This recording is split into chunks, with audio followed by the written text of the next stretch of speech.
The medical bay of the Galactic Station Nexus Prime hummed with the quiet efficiency of advanced alien technology.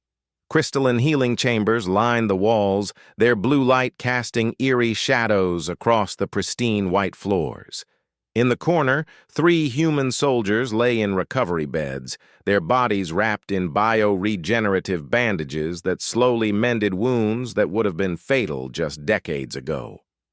Staff Sergeant Marcus Chen winced as he shifted his weight, the synthetic muscle grafts in his left leg still tender from the brutal firefight on Kepler 442b.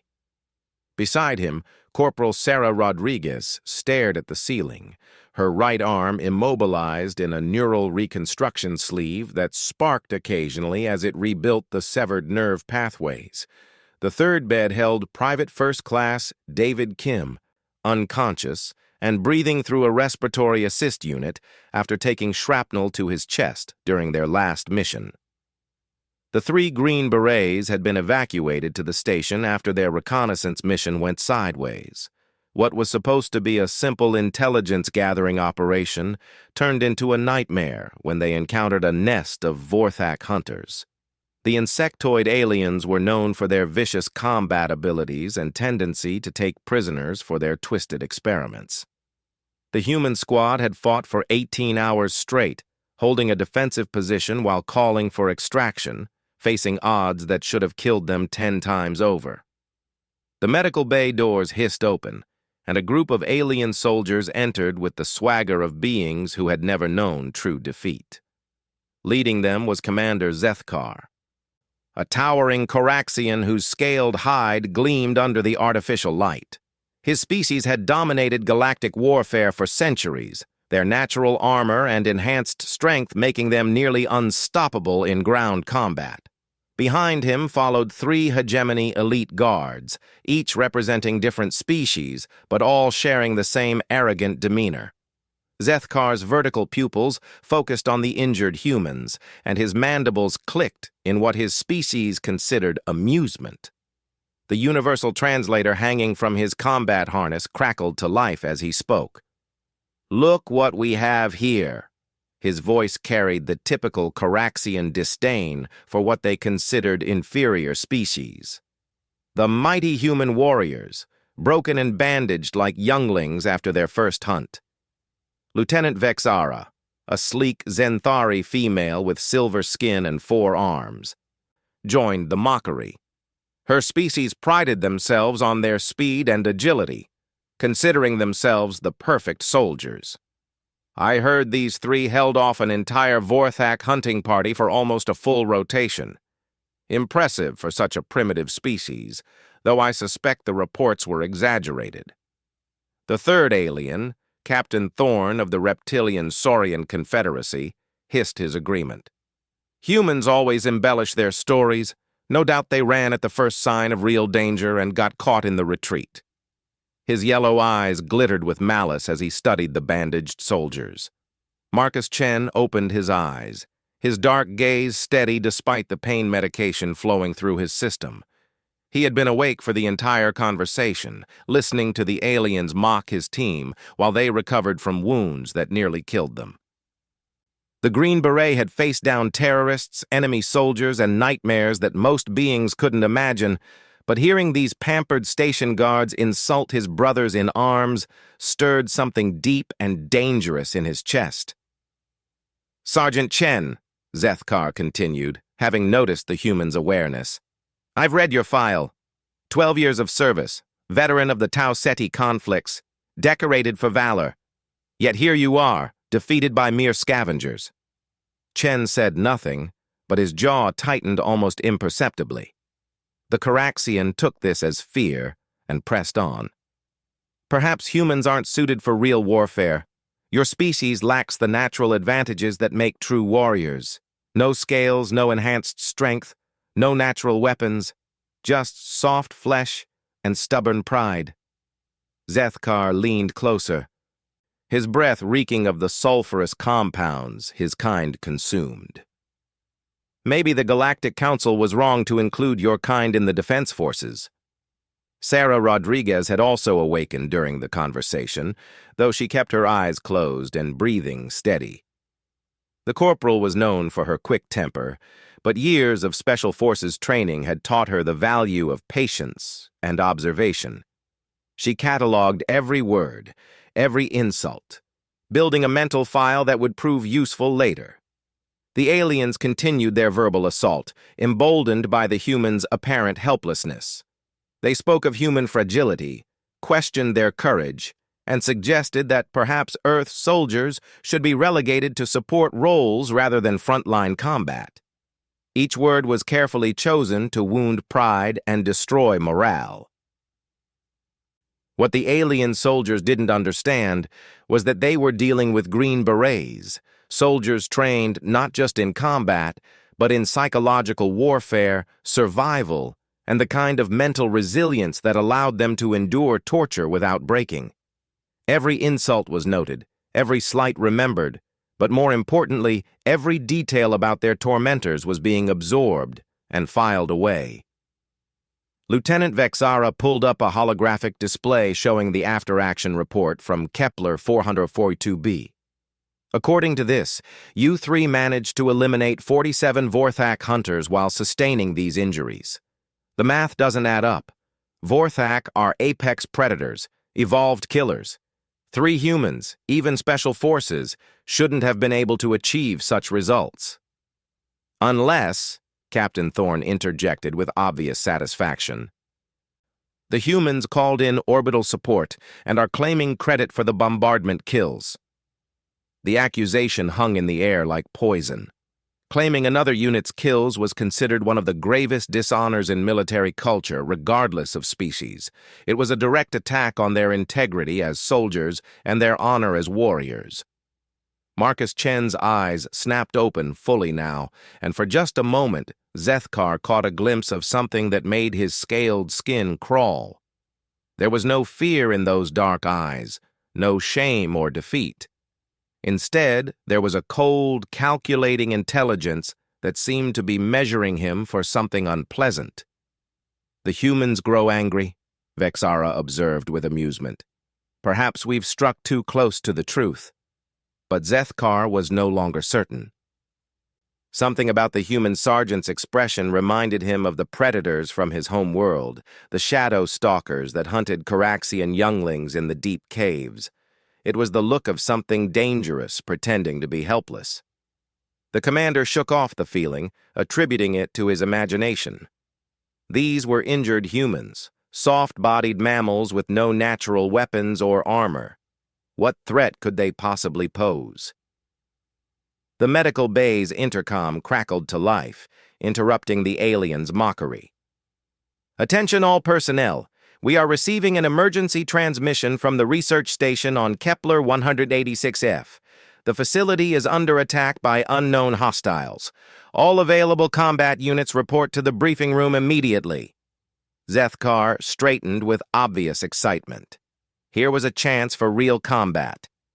An opportunity to show these humans what true warriors could accomplish. You see?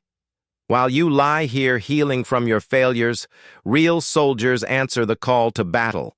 As the alien soldiers filed out of the medical bay, their laughter echoing off the walls, Marcus Chen exchanged a meaningful look with Sarah Rodriguez. Both Green Berets were thinking the same thing, remembering their training and the motto that had carried them through countless impossible situations. The aliens had made a critical error.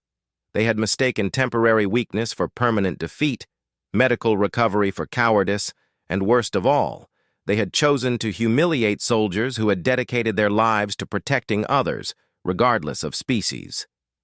In the bed beside them, David Kim's eyes opened for the first time since the surgery. The private's voice was barely a whisper through the respiratory tube, but his words carried clearly in the quiet medical bay. How long until we're combat ready, Sergeant? Marcus Chen smiled for the first time since arriving at the station. It was not a pleasant expression. Soon, Kim. Very soon. The 3 Green Berets lay in their beds, bodies healing but minds already turning to the future. The aliens had wanted to see what human soldiers were truly capable of. They were about to get their wish, though perhaps not in the way they expected. Outside in the corridor, the station's emergency klaxons began to sound, and the true test was about to begin. The research station on Kepler 186F had gone silent 12 hours after the initial distress call. What started as a routine rescue mission for Commander Zethkar and his elite team quickly devolved into a nightmare that would haunt the survivors for the rest of their lives. The alien assault force that hit Kepler 186F wasn't composed of the usual raiders or pirates that occasionally troubled the outer colonies. These were devourers, an ancient species that had been dormant for thousands of years, recently awakened by deep space mining operations. Standing 9 feet tall with chitinous black armor and razor-sharp appendages, they moved with a fluid grace that belied their massive size. Their most terrifying feature wasn't their natural weapons or their resistance to energy weapons, but their intelligence and pack-hunting tactics that had once driven entire civilizations to extinction. Zethkar's team had arrived at the research station expecting to find scattered raiders or maybe a small insurgent force. Instead, they walked into a carefully orchestrated trap. The Devourers had used the station's own communications array to send the distress signal, luring rescue forces into a killing ground they had spent days preparing. The Caraxian commander watched in horror as his supposedly elite soldiers were systematically torn apart by creatures that seemed to anticipate their every move.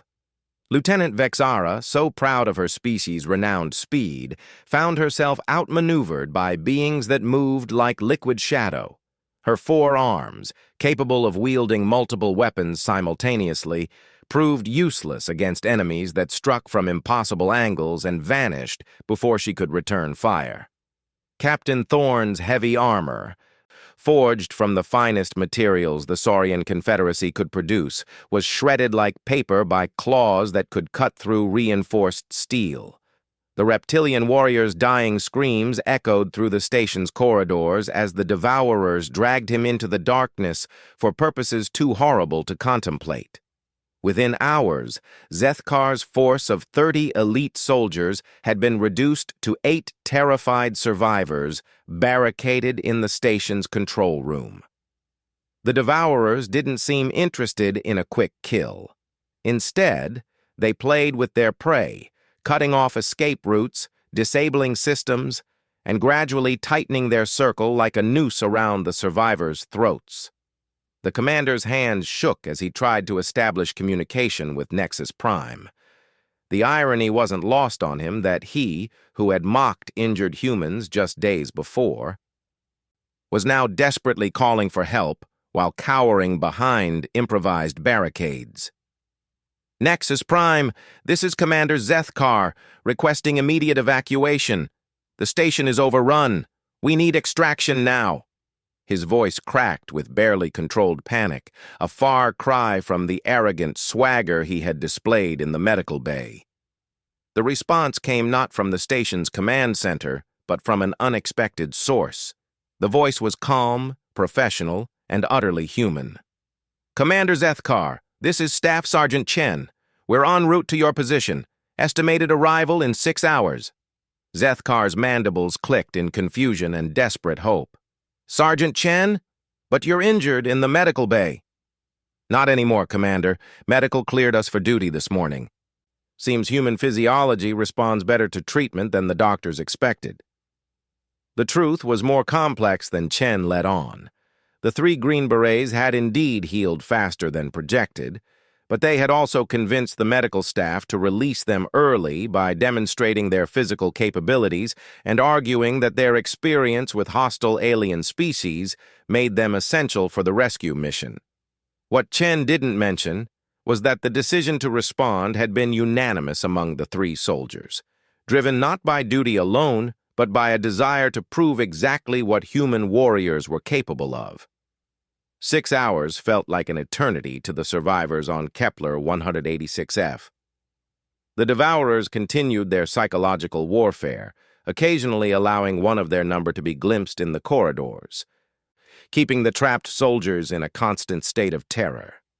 They could hear the creatures communicating through a series of clicks and hisses, coordinating their movements with disturbing intelligence.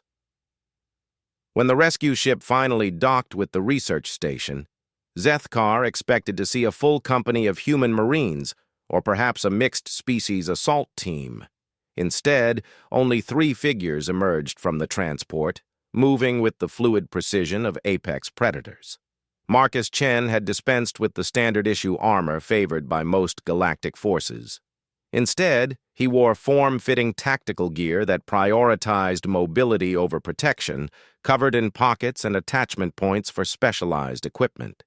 His weapon of choice wasn't the energy rifles preferred by most alien species, but a modified projectile weapon that fired specially designed rounds capable of penetrating even the hardest organic armor. Sarah Rodriguez carried equipment that most aliens would consider archaic: explosive devices, chemical agents, and what appeared to be primitive projectile weapons. Her approach to combat was based on versatility and adaptability, using whatever tools were necessary to complete the mission regardless of how outdated they might seem to more technologically advanced species. David Kim, despite having been unconscious just days before, moved with the silent grace of a natural hunter.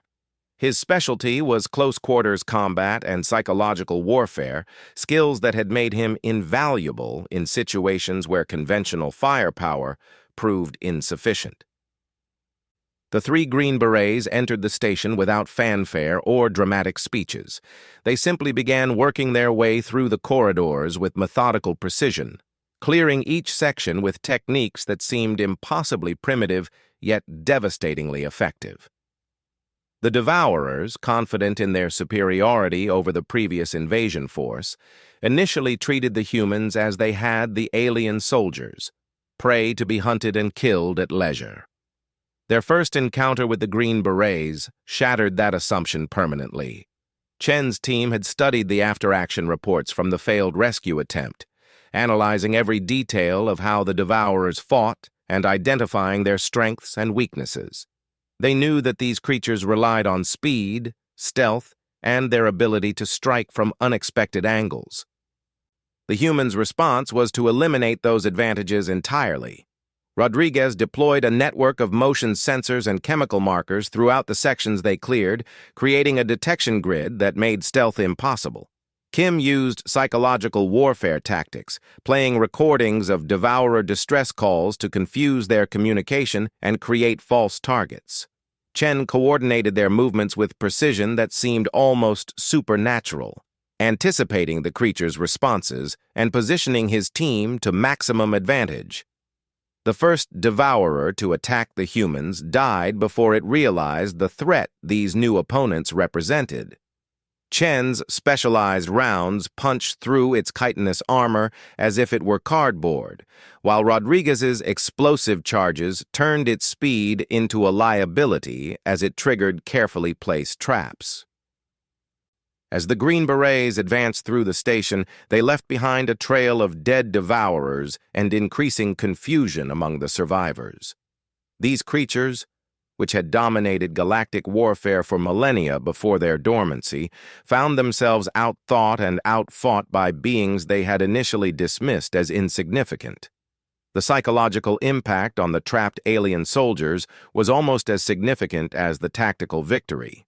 Through their communication devices, they could hear the methodical progress of the 3 humans, the professional calm in their voices as they reported eliminated threats and cleared sections. There was no bravado, no dramatic speeches, just competent soldiers doing their job with terrifying efficiency. By the time the Green Berets reached the control room where the survivors cowered, the station had fallen silent except for the hum of life support systems. 37 Devourers lay dead throughout the facility, eliminated by 3 humans who had been mocked as weak and incompetent just days before. When the control room doors opened, Zethkar found himself face to face with Marcus Chen. The human's expression was professionally neutral, showing no sign of the insults and humiliation he had endured in the medical bay. "Commander," Chen said simply. "We're here to extract you and your survivors." The Caraxian commander stared at the human sergeant, seeing him clearly for the first time. The easy arrogance was gone, replaced by a dawning understanding of what he had actually been dealing with in that medical bay. These weren't failed soldiers recovering from a defeat. They were apex predators temporarily wounded but far from beaten. As the survivors were led to the evacuation transport, none of them spoke. The silence was filled with the weight of their new understanding and the beginning of a respect that would forever change how they viewed their human allies. The rescue had taken less than 4 hours from docking to extraction. 3 humans had accomplished what 30 elite alien soldiers could not, and they had done it with such clinical efficiency that it seemed almost routine. The real lesson, however, was yet to come. The debriefing room aboard Nexus Prime had never felt smaller. Commander Zethkar sat across from the 3 green berets, his scaled hide still bearing scratches from the research station evacuation. The other survivors, 4 shell-shocked soldiers from various species, occupied chairs around the conference table, their eyes fixed on the humans who had saved their lives. Admiral Korthax, the station's commanding officer and a veteran Caraxian warrior himself, reviewed the mission reports with increasing amazement. The Zenthari representative, General Silas, leaned back in her chair, her forearms crossed in a gesture that suggested deep thought. The human contingent was represented by Colonel Martinez, a grizzled veteran who had worked with alien forces for over 2 decades. "Let me understand this correctly," Admiral Korthax began, his voice carrying none of the casual arrogance typical of his species. 3 humans recently released from medical care eliminated 37 devourers in under 4 hours. Devourers that had destroyed an elite force of 30 galactic soldiers. Marcus Chen sat at attention, his expression neutral. "That's correct, Admiral. The mission parameters were straightforward. Extract survivors and neutralize hostile forces, preventing evacuation." Beside him, Sarah Rodriguez added quietly, "The opposition had tactical advantages in their chosen environment, but they also had predictable behavior patterns. Once we identified their hunting methods, countermeasures were relatively straightforward to implement." General Silas spoke up, her silver skin reflecting the room's lighting. "Sergeant Rodriguez, these weren't ordinary hostiles. Devourers haven't been encountered for over 3,000 years. They were considered a galactic-level threat before they went dormant. How could you develop countermeasures for an unknown enemy?" David Kim answered this time, his voice still slightly hoarse from his recent injuries. "Ma'am, hostile aliens are hostile aliens. The specific species matters less than their behavior patterns. Ambush predators, pack hunters, psychological warfare specialists. We've encountered similar threats in multiple theaters. The tactics adapt, but the fundamentals remain consistent." The silence that followed this statement was profound. The alien officers were beginning to grasp something that had eluded them during their earlier mockery. These humans weren't just soldiers. They were combat veterans who had faced every conceivable form of warfare and survived long enough to learn from each encounter. Commander Zethkar cleared his throat, a sound like grinding stone. "I owe you an apology, Sergeant Chen, and an explanation." The human's dark eyes fixed on the Caraxian commander. "No explanation necessary, sir. You were operating on incomplete information. That's generous of you, but accuracy demands honesty." Zethkar's mandibles clicked nervously. "When we saw you in the medical bay, injured and seemingly defeated, we made assumptions based on our own experiences. In Caraxian culture, warriors who are injured in battle are considered diminished until they prove themselves again. We applied our standards to your situation without understanding the context." Admiral Korthax nodded slowly. The initial reports from Kepler 442b seemed impossible to our analysts. 3 soldiers holding off nearly 50 Vorthak hunters for 18 hours, eliminating the entire pack while sustaining only survivable injuries. Our military experts concluded the reports were exaggerated or that significant details had been omitted. Colonel Martinez leaned forward, his weathered face showing the hint of a smile. "What details were you expecting to find, Admiral?" "Orbital bombardment support, perhaps. Airstrikes, artillery, some form of force multiplication that would explain the casualty ratios." General Silas consulted her tablet. "No galactic species has ever achieved such results against Vorthak hunters using only small unit tactics." Sarah Rodriguez exchanged a glance with her teammates before responding. "Ma'am, with respect, that's because most galactic species approach combat differently than humans do. You have superior technology, enhanced physical capabilities, and specialized evolutionary advantages. Your tactics reflect those strengths." "And humans?" Admiral Korthax asked. "Humans adapt," Marcus Chen said simply. "We don't have natural armor, enhanced strength, or built-in weapons. What we have is the ability to analyze, improvise, and overcome opposition regardless of our apparent disadvantages." David Kim continued the explanation. "On Kepler 442b, we were outnumbered 17-1 by creatures that were individually stronger, faster, and better armed than us. But they were also predictable. Vorthak hunt in specific patterns, attack from predetermined angles, and their pack coordination follows established protocols.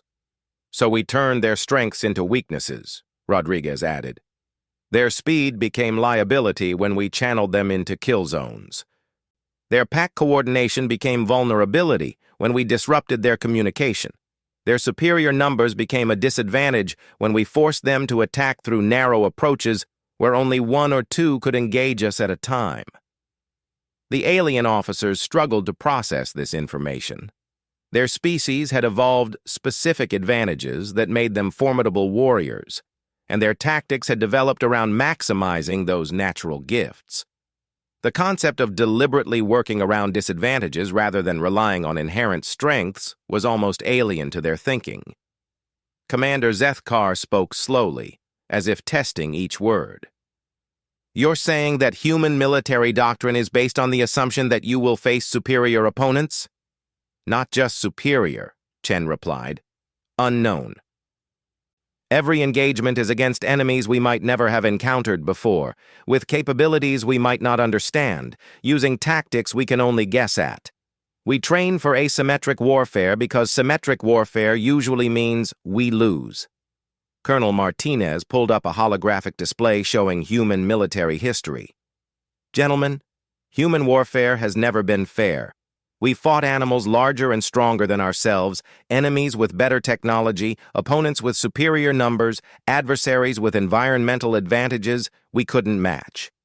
Our entire military tradition is built around finding ways to win when conventional wisdom says we should lose." The display showed battles throughout human history. Small forces defeating massive armies, primitive weapons destroying advanced technology, impossible victories achieved through tactics that seemed absurd until they worked.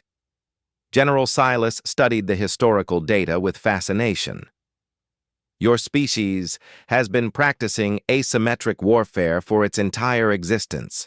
This isn't specialized training, it's cultural evolution. Every human soldier learns to fight from disadvantage," Rodriguez confirmed. "We study defeat more than victory because defeat teaches you what you need to survive. Victory can make you overconfident." Admiral Korthax turned to Zethkar. "Commander, you said earlier that these humans lacked natural advantages. I think we need to reconsider what constitutes a natural advantage." The Coraxian commander nodded slowly, understanding dawning in his reptilian eyes. "They do have natural advantages. Pattern recognition, adaptability, tactical flexibility. We just didn't recognize them because they're not physical traits." "There's something else," David Kim added quietly. "When you mocked us in the medical bay, You assumed that our injuries meant we had failed, but those injuries were the result of success, not failure. The aliens looked puzzled, and Chen explained. We completed our mission on Kepler 442b. The intelligence we gathered prevented a major Vorthak incursion that would have cost thousands of lives. We eliminated an entire hunter pack that had been terrorizing 3 different colonies. The fact that we got hurt doing it doesn't diminish the accomplishment. It proves we were willing to pay the price necessary to protect others. Which is why, Rodriguez continued, we volunteered for the Kepler 186F mission despite being technically unfit for duty. Not because we had anything to prove to you, but because soldiers were in danger and we had the skills to help them. The silence that followed was filled with shame on the part of the alien officers and quiet dignity from the humans. The mockery that had seemed so justified in the medical bay now appeared petty and ignorant. Admiral Korthak stood and walked to the viewing port, staring out at the stars. In 3 days, you've forced us to completely reevaluate our understanding of human military capabilities. More importantly, you've shown us what true warriors look like. He turned back to face the room. Commander Zethkar, you will issue formal commendations for these soldiers and ensure that copies are forwarded to their superiors on Earth. General Silas, I want human tactical doctrine included in our advanced officer training immediately. Zethkar rose and approached the 3 green berets. Sergeant Chen, I made the mistake of judging you by your momentary weakness rather than your permanent strength. That won't happen again. Marcus Chen stood and extended his hand. No harm done, Commander. We all have things to learn about each other. As the debriefing concluded and the officers filed out, Colonel Martinez lingered with his soldiers. How are you feeling about all this? Chen considered the question carefully. Satisfied, sir. They learned something important today. Which is? Sarah Rodriguez answered with a slight smile. That humans don't win because we're the strongest or the fastest or the toughest. We win because we refuse to accept that winning is impossible. David Kim nodded agreement. And sometimes, the most valuable lesson you can teach an ally is that they never know as much as they think they do. The 3 green berets gathered their gear and headed for the door.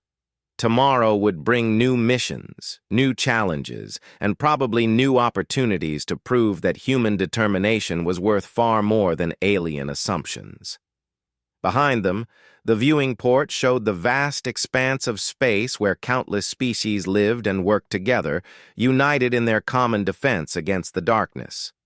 It was a unity built on understanding and respect, values that sometimes had to be earned through demonstration rather than explanation. The humans had provided both the demonstration and the lesson. Now it was up to their alien allies to remember what they had learned and apply it to their future interactions with Earth's warriors. In the end, that was the most human thing of all, turning conflict into cooperation and enemies into allies through the simple expedient of showing them what was possible when prejudice gave way to respect.